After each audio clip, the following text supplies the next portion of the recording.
నమస్తే, welcome to Aira media.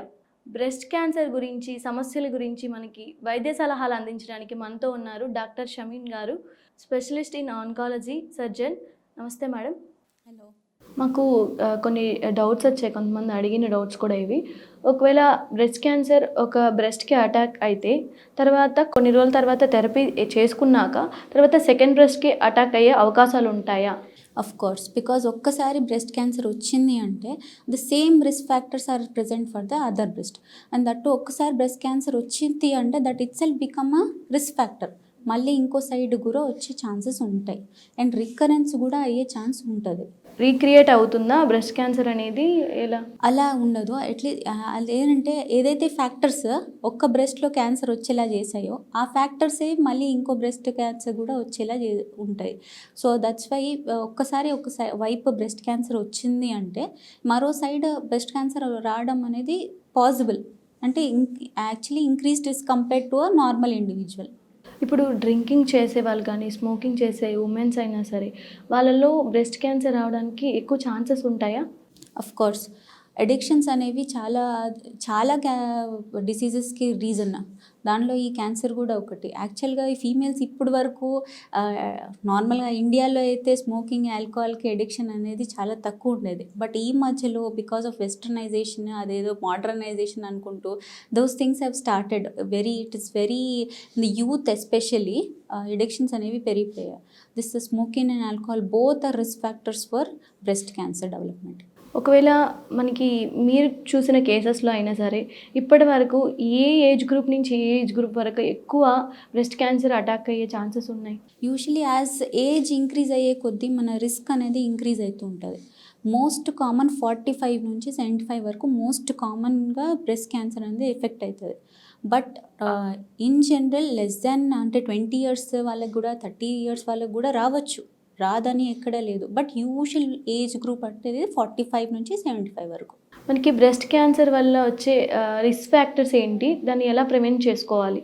Usually risk factors అంటే ఏదైతే మన chance of getting breast cancer increase చేసేదానికే రిస్క్ ఫ్యాక్టర్ అంటాం. రిస్క్ ఫ్యాక్టర్స్ అనేవి ఈదర్ మోడిఫైయబుల్ అంటారు, అంటే ఏదైతే మేము చేంజ్ చేయగలమో దాన్ని మోడిఫైయబుల్, లేదంటే నాన్ మోడిఫైబుల్ రిస్క్ ఫ్యాక్టర్స్ అని కూడా అంటారు. లైక్ ఏజ్ ఉంది, జెండర్ ఉంది, ఫ్యామిలియల్ హిస్టరీ ఉంది, ఇవన్నీ non modifiable risk factors. But when coming on to modifiable risk factors, ఏదైతే మేము చేంజ్ చేయగలమో దానిలో ఒకటి ఏంటంటే హార్మోనల్ చేంజెస్. అదేంటంటే మన మెన్స్ట్రల్ సైకిల్స్తో వచ్చే హార్మోనల్ చేంజెస్.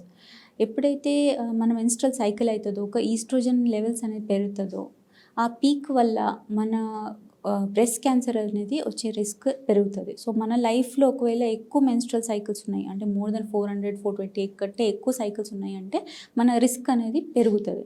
సో ఎప్పుడు ఎక్కువ సైకిల్స్ ఉంటాయి, ఎప్పుడైతే మన మెనార్క్ అంటే స్టార్టింగ్ ఏజ్ ఆఫ్ మెన్సెస్ తొందరగా అవుతుందో, ఎప్పుడైతే మన menopause stopping age of menses అది లేట్గా అవుతుందో, మనకు మధ్యలో ఈ సైకిల్స్ మధ్యలో బ్రేక్ ఉండకపోవచ్చు. బ్రేక్ అంటే ఏంటి? ప్రెగ్నెన్సీ అయినా బ్రెస్ట్ ఫీడింగ్ అయినా చేయించినప్పుడు ఈ సైకిల్స్లో బ్రేక్ వస్తుంది. ఆ బ్రేక్ ఒకవేళ రాకపోయినా కానీ అదొక రిస్క్ ఫ్యాక్టర్లా పనిచేస్తుంది. సో ఒక మెనార్క్ వస్తే నార్మల్గా స్టార్టింగ్ ఏజ్ అనేది 13-14 ఇయర్స్ ఉంటుంది. ఒకవేళ 11 ఇయర్స్ ఆర్ 11 ఇయర్స్ కంటే తక్కువ ఏజ్లోనే మెనార్క్ వచ్చింది అంటే that is a risk factor. For every year ఒక 5% రిస్క్ అనేది పెరిగిపోతుంది ఫర్ గెట్టింగ్ బ్రెస్ట్ క్యాన్సర్. ఇంకోటి ఏంటంటే సైకిల్స్ నడుస్తున్నప్పుడు అదే ఎవరికైతే పిల్లలు ఉండరో వాళ్ళకి రిస్క్ ఫ్యాక్టర్ అనేది ఆల్మోస్ట్ 20% ఎక్కువ ఉంటుంది కంపేర్ టు అ పర్సన్ ఎవరికైతే పిల్లలు ఉన్నారు. బట్ పిల్లలు ఉండడం ఒక్కటే ఇంపార్టెంట్ కాదు, ప్రెగ్నెన్సీ ఒకటే ఇంపార్టెంట్ కాదు, అది age is very important. Age of first pregnancy is very important. అదే లెస్ దాన్ 30 ఇయర్స్ ఉంటే it is a preventive factor. కానీ అదే age of first pregnancy after the age of 30-35 ఉందంటే it becomes a risk factor for developing breast cancer. అంటే after the age of 35 first pregnancy అయ్యింది అంటే వాళ్ళకి risk అనేది almost 20-40% ఎక్కువ ఉంటుంది.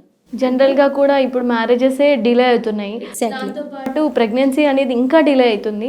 సో రిస్క్ ఫ్యాక్టర్స్ బ్రెస్ట్ క్యాన్సర్కి ఈజీగా అటాక్ అయ్యే ఛాన్సెస్ ఉంటాయి. Exactly, that is the reason why ఇప్పుడు మన ఇండియాలో ఇన్సిడెన్స్ అనేది చాలా పెరిగిపోతుంది బ్రెస్ట్ క్యాన్సర్ది because of this late marriages, early menarche, pregnancy అయినా కానీ బ్రెస్ట్ ఫీడింగ్ ఇవ్వకపోవడం. యూజువలీ బ్రెస్ట్ ఫీడింగ్ అనేది 12 months ఒకవేళ కంటిన్యూస్ బ్రెస్ట్ ఫీడింగ్ ఇస్తే రిస్క్ ఫర్ బ్రెస్ట్ క్యాన్సర్ అనేది ఆల్మోస్ట్ 4-5% తగ్గిపోతుంది. So that is very preventive measure. Because of the jobs, hectic life style వల్ల usually mothers, ఇప్పుడు మోడర్న్ మదర్స్ ఏంటంటే working ఉన్న వల్ల they are not able to feed their child for so long. So that also becomes a risk factor for breast cancer. Next menopause అనేది usually 45 to 55 age గ్రూప్లో అయిపోతుంది. Menopause ఒకవేళ after the age of 55 అవుతున్నా కానీ అది కూడా ఒక risk ఫ్యాక్టర్లా పనిచేస్తుంది. So these are hormonal factors for breast cancer development. ఇవి వదిలేసి మిగతాది ప్రీవియస్ బయాప్సీస్ అయ్యాయా లేవా బ్రెస్ట్లో అనేది కూడా ఇంపార్టెంట్.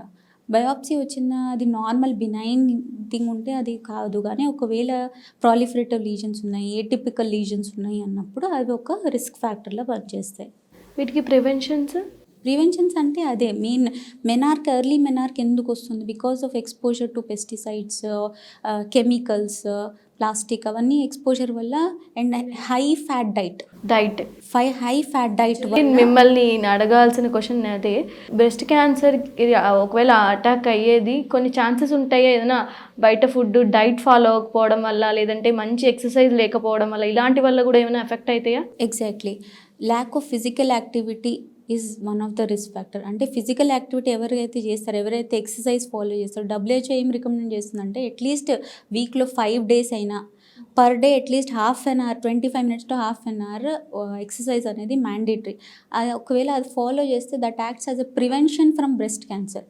ఇంకోటి ఒబేసిటీ, ఎవరైతే ఒబేసిటీ ఉంటారో, BMI ఎక్కువ ఉంటుందో, సో వాళ్ళకు కూడా ఒక risk factor of getting, it forms a risk factor of getting breast cancer. So it is important. అంటే డైట్లో ఫ్యాట్ కంటెంట్ చాలా ఇంపార్టెంట్. డైటరీ ఫ్యాట్ ఒకవేళ ఎక్కువ ఉన్నా కానీ that forms a risk for breast cancer. Fat అనేది ఆబ్వియస్లీ మీకు తెలిసిందే, 2 types ఉంటాయి. ఒక గుడ్ ఫ్యాట్ ఉంటుంది, ఒక బ్యాడ్ ఫ్యాట్ ఉంటుంది. ఒక గుడ్ ఫ్యాట్ అనేది omega-3 ఫ్యాటీ యాసిడ్స్, అవి those are not harmful. But ఇది వేరే బ్యాడ్ ఫ్యాట్ ఏదైతే ఉంటుందో, HDL ఏదైతే ఉంటుందో, అదే ఒకవేళ పెరిగితే that will form risk factor for developing breast cancer. ఇంకొకటి ఫుడ్ హ్యాబిట్స్. అంటే ఫుడ్ అనేది ఏవేవి తీసుకుంటే మంచిది? జనరల్గా కూడా క్యాన్సర్స్ అనేవి అటాక్ అవ్వకుండా ఎలాంటి ఫుడ్స్ తీసుకుంటే మంచిది? బ్రెస్ట్కనే కాకుండా అన్ని క్యాన్సర్స్కి కూడా. Usually green leafy vegetables, fruits అనేది ఎక్కువ ఇంక్లూడ్ చేయాలి డైట్లో. Those are the main thing. ఒకవేళ మనకి ఇంతకుముందు మాట్లాడినట్టు ఒకవేళ ప్రెగ్నెన్సీలో కానీ బ్రెస్ట్ క్యాన్సర్ అనేది అటాక్ అయితే నెక్స్ట్ స్టేజ్లో అసలు అటాక్ అవుతుందా అనేది ఫస్ట్ క్వశ్చన్ అండి. అవుతుంది. That is called pregnancy associated breast cancer. That is rare, కానీ అవ్వచ్చు. సో ప్రెగ్నెన్సీ అయినప్పుడు కూడా బికాస్ బ్రెస్ట్లో చాలా చేంజెస్ వస్తుంటాయి because of the hormonal changes. అది ఎపిథీలియం గ్రోత్ అవుతుంది, మెచ్యురైజేషన్ అవుతుంది. ఆ ప్రాసెస్లో ప్రెగ్నెన్సీ రిలేటెడ్ బ్రెస్ట్ క్యాన్సర్ అంటారు. సో దానిలో ఏమవుతుందంటే ఆ స్పెసిఫిక్ పర్సన్కి ఒకవేళ అలా ఉంటే ఎప్పుడైతే ప్రెగ్నెంట్ అవుతారో ఆ టైంలో బ్రెస్ట్ క్యాన్సర్ వచ్చే రిస్క్ అనేది పెరిగిపోతుంది. So it is possible to have breast cancer along with pregnancy. అలా అయినప్పుడు ఏంటంటే ఫస్ట్ ఏ ట్రైమిస్టర్లో తెలిసింది అది ఇంపార్టెంట్. బికాజ్ మ్యామోగ్రఫీ అనేది we cannot do during pregnancy. But ఒకవేళ మాకు క్యాన్సర్ అని డౌట్ ఉంది అంటే we can do either MRI, ultrasound, and if at all the facilities లేవు అంటే మ్యామోగ్రఫీ కూడా చేస్తాము with a precaution that it doesn't expose a child. ఒకవేళ ప్రెగ్నెన్సీలో మనకి బ్రెస్ట్ క్యాన్సర్ అటాక్ అయితే మళ్ళీ పిల్లలకి ఫీడింగ్ అనేది ఇవ్వచ్చా? వాళ్ళకి పాసిబిలిటీ ఉంటుందా? ఫీడింగ్ అనేది ఇవ్వచ్చు. బట్ బికాజ్ ఏ స్టేజ్లో ఉంది, అది ఎంతవరకు స్ప్రెడ్ అయి ఉంది, దాన్ని బట్టి ట్రీట్మెంట్ ఉంది. బికాజ్ ఒకవేళ అది ఎర్లీ స్టేజెస్లో ఉంది, సర్జరీ చేసేసి తను the opposite side of the breast నుంచి ఫీడింగ్ అనేది కంటిన్యూ చేయొచ్చు. బట్ ఒకవేళ అడ్వాన్స్ స్టేజెస్లో ఉంది, కీమోథెరపీ ఇస్తున్నాము అన్నప్పుడు ఫీడింగ్ అనేది వీ హ్యావ్ టు అవాయిడ్. జనరల్గా కూడా ఈ మధ్య కాలంలో బేబీ ఫీడింగ్ అనేది ఎక్కువ మిల్క్ అనేది ప్రొవైడ్ అవ్వట్లేదు చాలామందికి. ఆర్టిఫిషియల్ మిల్క్ వెళ్ళాల్సి వస్తుంది. ఎందుకంటారు? యూజువలీ బ్రెస్ట్ ఫీడింగ్ అనేది ఒక సైకిల్. ఎలా అయితే బేబీ సక్ చేస్తారో అలా మా బ్రెయిన్కి సిగ్నల్స్ వెళ్తాయి. ఆ సిగ్నల్స్ వెళ్తేనే హార్మోన్ రిలీజ్ అవుతుంది. ఆ హార్మోన్ రిలీజ్ అయ్యే కొద్దీ బ్రెస్ట్ మిల్క్ అనేది ప్రొడ్యూస్ అవుతుంటుంది. అంటే దీనిలో ఏంటంటే మేము ఎంత బ్రెస్ట్ ఫీడింగ్ ఇస్తే బేబీకి అంత ఎక్కువ మనకు బ్రెస్ట్ మిల్క్ వస్తుంది. That is the first point. So milk రావట్లేదు అని బ్రెస్ట్ ఫీడింగ్ ఎవరైతే తగ్గించేస్తారో వాళ్ళకి ఇంకా మిల్క్ అనేది రాకుండా ఉంటుంది. సో మిల్క్ వస్తుందా రాదా సెకండరీ. మీరు బ్రెస్ట్ ఫీడింగ్ అనేది ఎవ్రీ 2 అవర్స్ చేయాలి ఇనీషియల్గా అంటే ఎవ్రీ 2 అవర్స్ బేబీకి బ్రెస్ట్ ఫీడింగ్ ఇవ్వాలి ఇనీషియల్ ఫేజెస్లో. అప్పుడు ఒక్కసారి సైకిల్ ఫిక్స్ అయిపోయిందంటే మళ్ళీ బ్రెస్ట్ మిల్క్ అనేది ఫ్రీగా ఫ్లో అవుతుంది. ఇలాంటి సమాచారాల కోసం చూస్తూనే ఉండండి ఐరా media health. Thank you. Hi friends, మా ఛానల్లో అన్ని వీడియోస్ మిస్ కాకుండా చూడాలి అనుకుంటే వెంటనే సబ్స్క్రైబ్ చేసుకోండి. అలాగే బెల్ ఐకాన్ని ప్రెస్ చేయండి.